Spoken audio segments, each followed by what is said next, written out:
नमस्कार, चार बड़ी खबरों में आपका स्वागत है। मैं हूं देवेंद्र कुशवाहा। आज की पहली बड़ी खबर राजधानी भोपाल से है, जहां नगरीय प्रशासन मंत्री भूपेंद्र सिंह ने अधिकारियों की बैठक बुलाई है। वहीं दूसरी बड़ी खबर छत्तीसगढ़ के बालोद जिले से है, जहां सड़कें अपनी बदहाली पर आंसू बहा रही हैं। आज की तीसरी बड़ी खबर उज्जैन जिले से है, जहां ट्रेचिंग ग्राउंड में गंदगी का अंबार लगा है। क्या इंतजाम कर रही है नगर प्रशासन, जानेंगे इसी कार्यक्रम में। चौथी और आखिरी बड़ी खबर मंदसौर से है, जहां मुख्य स्वास्थ्य अधिकारी ने अस्पतालों के पंजीयन निरस्त कर दिए हैं। आइए शुरू करते हैं चार बड़ी खबर।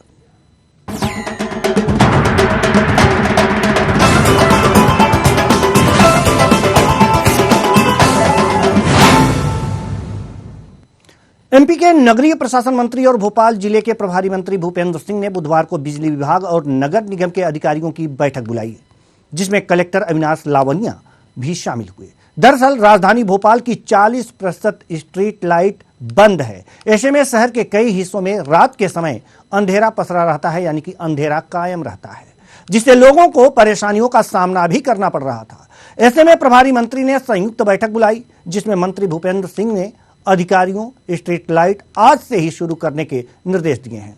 वहीं कलेक्टर अविनाश लावनिया ने बताया कि कुछ लाइट बंद थी, जिन्हें चालू कराया जाएगा। 2 महीनों का ही पेंडिंग है। उसके पहले हमने क्लियर कर लिया। पहले भी कभी ऐसा इतनी कम पेंडेंसी नहीं थी। पहले कोरोना के समय पे और बहुत अधिक था। वो सब धीरे धीरे 2020 में 2021 में कवर कर लिया है। अभी मंत्री जी ने निर्देशित किया है कि हम भी और रेगुलर पेमेंट कर लेंगे। हम भी प्रयास कर रहे हैं कि रेवेन्यू बढ़ाने के लिए और पेमेंट करने के लिए। मंत्री ने निर्देश दे दिया कि आज शाम को ही लाइट चालू करेंगे, तो बात हो गई। आज शाम से सभी लाइट चालू हो जाएगी। मूलतः जो आपका प्रश्न है, वो जो स्ट्रीट लाइट्स को लेके कोऑर्डिनेशन का इशू हुआ है, उसको आज माननीय प्रभारी मंत्री महोदय द्वारा श्री भूपेंद्र सिंह जी द्वारा बैठक ली गई और उसमें उन्होंने स्पष्ट निर्देश दिए हैं कि इस प्रकार के इश्यूज अराइज नहीं होने चाहिए। इमीडिएटली जितनी भी स्ट्रीट लाइट्स, यद्यपि एमपीबी का ये कहना भी ठीक है कि उनके द्वारा केवल 10% के आसपास स्ट्रीट लाइट्स ही हैं जिनको कि सिंबॉलिकली डिस्कनेक्ट किया गया था और मंत्री जी के निर्देशानुसार उनको तत्काल चालू भी किया जा रहा है। जिला प्रशासन, कलेक्टर भोपाल, कमिश्नर नगर निगम भोपाल और विद्युत मंडल के अधिकारियों के साथ एक संयुक्त बैठक हुई है और भोपाल में ये जो कुछ जगह विद्युत कटौती को लेकर जो स्थिति बनी है, उसको लेकर सारी जानकारी ली और ये निर्देश जारी किए हैं कि आगे इस तरह की परिस्थितियां नहीं होना चाहिए। कोई भी विषय है तो वह कलेक्टर को अवगत कराएं और कलेक्टर उस विषय को देखेंगे और उसमें से बातचीत करके रास्ता निकालेंगे। और साथ ही ये भी निर्देश जारी हमने किए हैं कि जहां पर भी अगर स्ट्रीट लाइट बंद है तो आज से सारी स्ट्रीट लाइट तत्काल चालू की जाए।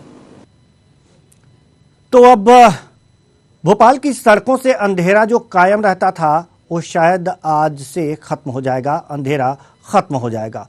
लेकिन सवाल यहां पर यह है कि इससे कुछ दिन पहले, यानी कि 15 दिन पहले, सीएम शिवराज सिंह चौहान ने कहा था कि 15 दिन के अंदर सड़कें दुरुस्त होनी चाहिए, और आज 15वां दिन है और सड़कें वैसी की वैसी ही हैं। अब मंत्री जी की बात है तो इन्होंने लाइटों पे कह दिया कि जो 40% लाइटें बंद पड़ी हुई हैं वो आज शाम तक चालू हो जानी चाहिए। तो अब देखने वाली बात है कि क्या ये लाइटें शाम तक चालू हो जाएंगी। ये तो देखने वाली बात है, थोड़ी देर के बाद ये पता भी चल जाएगा। फिलहाल रुक करते हैं दूसरी बड़ी खबर की ओर। छत्तीसगढ़ के बालोद में कटरे कंस्ट्रक्शन ने ग्राम भुरका भाट हरगहन से घिना होते हुए जिला मुख्यालय को जोड़ने वाला मार्ग 3 महीने पहले गुणवत्ताहीन मटेरियल से बनाया था। तब ग्रामीणों ने विरोध किया था, तो जनप्रतिनिधियों ने आश्वासन दिया था कि खराब रोड को उखाड़कर नया बनाया जाएगा, लेकिन नहीं बनाया गया। ग्रामीणों का आरोप है कि ठेकेदार और अधिकारी की मिलीभगत के कारण सड़क जगह जगह से उखड़ गई, तो वहीं ग्रामीणों की शिकायत पर भी कोई कार्रवाई नहीं होती। हमारे देश के यशस्वी प्रधानमंत्री माननीय नरेंद्र मोदी जी ने आवागमन की सुगम व्यवस्था के लिए पर्याप्त राशि छत्तीसगढ़ शासन को प्रदान कर रही है, लेकिन छत्तीसगढ़ शासन के लोग, यहाँ के जनप्रति और यहाँ के अधिकारी और खासकर एक कटरे कंस्ट्रक्शन कंपनी है जो बालोद जिले के अंतर्गत काम कर रही है, उसे मिली भगत कर यहाँ अनियमितता और गुणवत्ताहीन निर्माण कार्य कराया जा रहा है। और खासकर ये देखने में मिल रहा है कटरे कंस्ट्रक्शन कंपनी यहाँ के जो अधिकारी है, जो यहाँ के है, उनसे मेरे को जहाँ तक जानकारी मिली कि उनके रिश्तेदार हैं और उनको पर्याप्त रूप से वो काम दिला रहे हैं। और यहाँ के जो जनप्रतिनिधि भी हैं, उनका कहना यह है कि उनके ऊपर कार्रवाई होगी। उनका कहना तो जरूर होता है कि कार्रवाई होगी, मगर आज तक इस संबंध में कोई कार्रवाई नहीं हुई। तो मैं चाहूंगा कि यदि उनके जनप्रतिनिधि में यदि हिम्मत है तो उन पर कार्रवाई करके बताएं। जहां जहां रोड निर्माण में शिकायत मिले हैं वहां वहां अधिकारी मतलब निर्देश हो गए कि जितना जल्दी हो सके, चाहे वो पेच वर्क हो या रिपेयरिंग के काम हो या संधारण के काम हो, सब बड़े निर्देश हो। यदि लगते आप कहीं कहीं जहाँ रोड निर्माण में विसंगति हो है या गलत हो तो आप बिल्कुल जानकारी दो, निश्चित है ओकर ऊपर कार्रवाई। अगर कोई गलत भी करे, चाहे ठेकेदार चाहे अधिकारी, ओकर खिलाफ भी कार्रवाई करिए। सरकार के स्पष्ट और सख्त निर्देश। तो सवाल यहां पर यह है कि सड़क बन रही थी और घटिया सामग्री से सड़क का निर्माण हो रहा था, तो अब घटिया सामग्री लगेगी तो सड़क वर्षों कैसे चलेगी? 3 महीने में उखड़ गई। जैसा कि आप तस्वीरों में देख रहे हैं कि जो सड़क निर्माण हुआ था वो उखड़ गई है पूरी तरह से। यह तस्वीर है यह सड़क की, साल भर तक नहीं चल पाई, 3 महीने में उखड़ गई। और क्या स्थिति है इस सड़क की आप देख सकते हैं। सवाल यहां पर यह है कि उसी समय जब निर्माण हो रहा था तभी ग्रामीणों ने और कुछ लोगों ने मिलकर के यह बात उठाया था कि घटिया सामग्री का उपयोग हो रहा है और यह सड़क पूरी तरह से नहीं चल पाएगी। तब आश्वासन दिया गया था प्रशासन की तरफ से कि नहीं, ये सड़क जो है ये पुनः इसका निर्माण कराया जाएगा। आज साल भर बीत चुके हैं, सड़क की स्थिति पूरी तरह से जर्जर है, लेकिन इधर कोई ध्यान देने वाला नहीं है।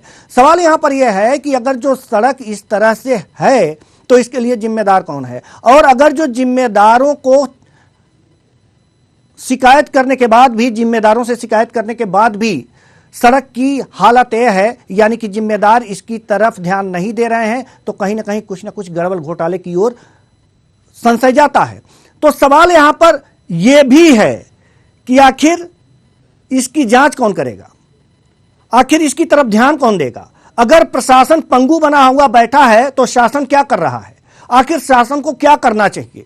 क्या प्रशासन पर दबाव नहीं बनाना चाहिए, या फिर कुछ गड़बड़ घोटाले में उसका भी कुछ हाथ है? आखिर क्या है और क्यों है इस सड़क की यह हालत, ये कौन बताएगा, किसे बताएगा? इस पे चलने वाले ये जानते होंगे कि कितनी दुश्वारियों से इस सड़क से होकर के गुजरना होता होगा। लेकिन जहां सवाल इस सड़क का है तो शुरू से ही भ्रष्टाचार हो रहा है, इसमें शुरू से ही घटिया सामग्री का इस्तेमाल यहां पर हुआ है। लोग बराबर प्रशासन को, शासन को चेताते रहे हैं, फिर भी ये गड़बड़ियां होती रही हैं। तो यहां पर इसके लिए जिम्मेदार कौन है, ये देखने वाली बात होगी।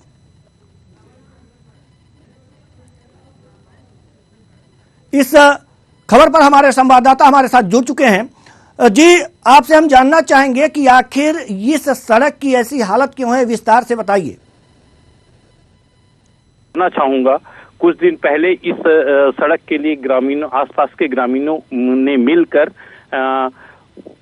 ये इधर के जनप्रतिनिधि से लेकर अधिकारी तक इन्होंने उस बात के लिए बताए थे कि रोड गलत तरीके से बन रहा है। एक्चुअली हुआ ये था कि वो डामर का जो टाइमिंग आउट हो जाते हैं, ऐसे जो मिक्स गिट्टी और डामर को वहां पे लगा दिया गया है, जिनके वजह से रोड अभी से 3 महीने पहले ही वो रोड बना हुआ है और अभी से वो उखड़ना चालू हो गया है। इन बातों की वहाँ पे विधायक हैं या अन्य जनप्रतिनिधि हैं, अधिकारी हैं, ये इन्हें बता दिया गया है, फिर भी अभी तक इन बातों पर किसी भी अधिकारी ने ना तो कोई एक्शन लिया है, ना किसी तरह का कोई कार्यवाही किया है। सबसे बड़ी बात है कटरे कंस्ट्रक्शन की, यहाँ बालोद जिले में जितने भी रोड बन रही है, सब में शिकायत है। जी जी खिलावन जी, सवाल यहाँ पर यह है कि लगातार ग्रामीणों द्वारा शासन को और प्रशासन को सूचित किया जाता रहा है कि इसमें घटिया सामग्री का उपयोग हो रहा है। क्या कभी कोई जांच बैठी, कोई जांच अधिकारी वहां पर पहुंचा जांच करने के लिए? जी, अभी तक जांच करने के लिए किसी भी अधिकारी पहुंचे नहीं हैं। हाँ, प्रधानमंत्री ग्राम सड़क योजना के जो अधिकारी हैं वो जरूर वहां पे पहले गए थे। जब ग्रामीणों ने वहां पे आंदोलन शुरू किया था तो वहां पे गए थे जिस समय रोड बन रहा था। तब उन्होंने कहा था कि ये रोड को हम उखड़वा देंगे और नई सिरे से इसे बनवाएंगे, पर पता नहीं चंद दिन बाद शायद कहा जाए ठेकेदार से मिली भगत कहा जाए या किसी अन्य तरह के जो भी मामले हों, पर अभी तक नहीं बनाया गया है। और इस वक्त ग्रामीण आक्रोश में सीधे सीधे उनका कहना है कि चंद दिन बाद चूंकि यहाँ इलेक्शन होने वाला है तो कहीं न कहीं ग्रामीण आक्रोशित है। इससे सरकार को निश्चित तौर पे बहुत कहा जाए नुकसान होने वाली है। वैसे मुख्यमंत्री भूपेश बघेल जी का चाहे पेच वर्क पे हो चाहे किसी भी तरह को, यहाँ के कलेक्टर भी अभी घूम घूम के सभी रोडों का ठीक ठाक करवाने की जो कयास शुरू की है, परंतु ये कट्टे एक्शन उसमें पूरा पलीता लगा रहा है। जी बहुत बहुत धन्यवाद खिलावन चंद्राकर जी तमाम जानकारी के लिए। तो कुल मिलाकर के भ्रष्टाचार की एक सड़क तैयार की गई है जिस पर शिकायतों के बाद भी कोई एक्शन नहीं लिया जा रहा। तो स्थितियां यहां पर ये हैं। अब रुक करते हैं तीसरी बड़ी खबर की ओर। एक और शासन प्रशासन स्वच्छता के नाम पर पैसा पानी की तरह बहा रही है, लेकिन उज्जैन में हकीकत कुछ और ही नजर आई। यहां रहवासी कॉलोनी के समीप स्थित ट्रेचिंग ग्राउंड में गंदगी का अंबार लगा है। साथ ही शहर से निकलने वाला गंदा कचरा ट्रेचिंग ग्राउंड में डालने से यहां रह रहे लोगों को काफी परेशानी होती है।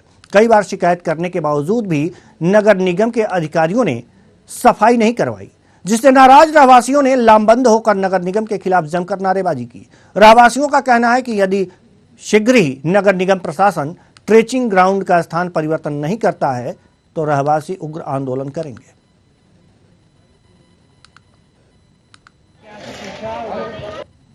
भैया समस्या है कि ये पास में गंदगी है, ये टैंक ये क्या बना हुआ है और ये सैनिटरी टैंक, और इसमें है ना इधर से इतनी बदबू आती है कि हमारा बैठना हराम होता है। और जैसे बच्चे हैं, बुजुर्ग लोग हैं, उनको सांस लेने में दिक्कत है, आंखों में जलन होती है और बहुत सारी प्रॉब्लम होती है कि बच्चे रह नहीं पाते हैं घर से बाहर है। अभी हमने शिकायत नहीं करी, पर अब हम पहले हमने कर चुके थे, पर अब वापस से हम कर रहे हैं कि बहुत सारे वृद्ध बीमार हो रहे हैं यहाँ पर। भैया हमारे तिरुपति सोलिडरी कॉलोनी है, तो तिरुपति सोलिडरी कॉलोनी के पास में टेंचिंग ग्राउंड है। टेंचिंग ग्राउंड यहाँ पर पूरा पहाड़ जैसा यहाँ पर कचरा बना दिया है। कचरे की जगह यहाँ पर जानवर जलाए जा रहे हैं। यहाँ ठेकेदार यहाँ उसको अलाउड दूसरी जगह है, पर वो ठेकेदार यहाँ पर लाके पहाड़ कचरे का पहाड़ बना के यहाँ जानवर जला रहा है। यहाँ पर शाम के टाइम पर पूरे जानवर की ऐसा लगता है कोई जानवर जला जा रहा है। जानवर की बात आती है, सांस लेने में दिक्कत, बच्चों को दिक्कत। अभी परसों एक बुजुर्ग को यहाँ अस्थमा का शिकार हुआ है यहाँ पर। हमारे घर के तो बिल्कुल पास है टेंचिंग ग्राउंड। इतनी बात आती है कि दिन भर दरवाजे खिड़की पैक रह के अंदर रहना पड़ता है और थोड़े से भी अगर बाहर निकलते हैं तो उल्टी आने जैसा होता है। मैं खुद इतनी 15 दिन से बीमार थी, ठीक हुई, मेरा बच्चा बीमार है, हमारे घर में सब बीमार हो रहे हैं यहाँ से। और मुझे तो पता भी नहीं था बिल्डर ने यहाँ पे ये है, वरना मैं मकान भी नहीं लेती यहाँ। यहाँ पर आप ये समझिए दिल्ली जैसे आपने सुना है जहरीली हवा यहाँ फैली हुई है। रोज शाम को तो स्थिति ये हो जाती है कि कर्फ्यू लग जाता है, हम लोग घर से बाहर निकल नहीं सकते। मतलब क्वारंटाइन आपने सुना होगा जो कोरोना में हुआ करता था, हम क्वारंटाइन से बाहर ही नहीं निकले, क्वारंटाइन में ही है। और क्या ये उच्च अधिकारी, हमारे महापौर जी, हमारे जनप्रतिनिधि क्या यही चाहते हैं कि हम जिंदगी भर क्वारंटाइन में रहें? इस खबर पर ज्यादा जानकारी के साथ हमारे संवाददाता अजय नीमा हमारे साथ जुड़ चुके हैं। जी अजय, हम जानना चाहेंगे आपसे कि वास्तव में ट्रेचिंग ग्राउंड में गंदगी का अंबार लगा हुआ है, ऐसा क्यों?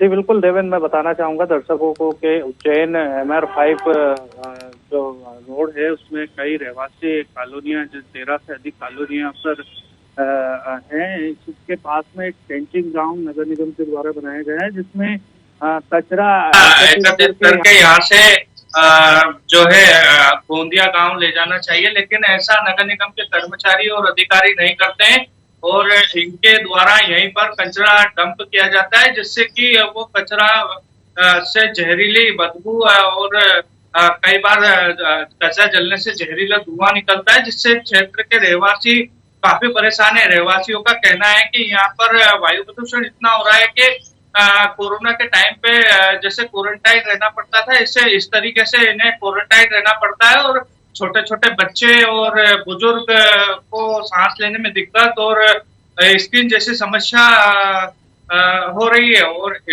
बात करें अगर इसके लिए जो जिम्मेदार अधिकारी हैं, इसके लिए अजय नीमा, जो जिम्मेदार अधिकारी हैं उनका क्या कुछ कहना है? जिम्मेदार अधिकारियों को नगर निगम के जो आयुक्त हैं उनको कई बार रहवासियों ने ज्ञापन देकर सूचित किया, लेकिन उन्होंने इस ओर कोई ध्यान नहीं दिया। और हमारे द्वारा जो यहाँ के महापौर हैं मुकेश टटपाल, उनसे संपर्क किया गया तो उनका कहना था कि कचरा किसी प्रकार से डंप नहीं हो रहा है, जबकि वास्तुस्थिति है कि कचरा वहां पर डंप किया जा रहा है और जहरीली बदबू वहां से निकल रही है, लेकिन जनप्रतिनिधि का इस ओर कोई ध्यान ही नहीं है। तो जनप्रतिनिधियों का ध्यान नहीं है, प्रशासन सुन नहीं रहा है, तो ऐसे में रहवासी क्या करें? जी, रहवासियों का देवेंद्र यही कहना है कि जो टेंचिंग ग्राउंड बना है या तो इसको यहाँ से हटाया जाए या फिर जो नियम के तहत जो कचरा संग्रहित करके जो है गोंदिया स्थित जो टेंचिंग ग्राउंड बनाया है वहां पे पहुंचाना चाहिए। लेकिन नगर निगम के अधिकारी और कर्मचारी जो है वाहनों का डीजल बचाने के चक्कर में या रुपए बचाने के चक्कर में कचरा अजय नीमा, जब कोई नहीं सुनता तो गांधीवादी तरीका अपनाया जाता है। शायद यहाँ के रहवासियों को वही तरीका अपनाना होगा, शांतिपूर्ण आंदोलन करना होगा। बहुत बहुत धन्यवाद अजय नीमा इस तमाम जानकारी के लिए। रुक करते हैं चौथी बड़ी खबर की ओर। खबर मंदसौर जिले से है, जहां कलेक्टर गौतम सिंह ने कहा है कि पिछले दिनों मध्य प्रदेश के जबलपुर अस्पताल में जो हादसा हुआ था, उसके बाद राज्य सरकार ने प्रदेश के सभी जिलों को अस्पताल का निरीक्षण करने के आदेश दिए थे।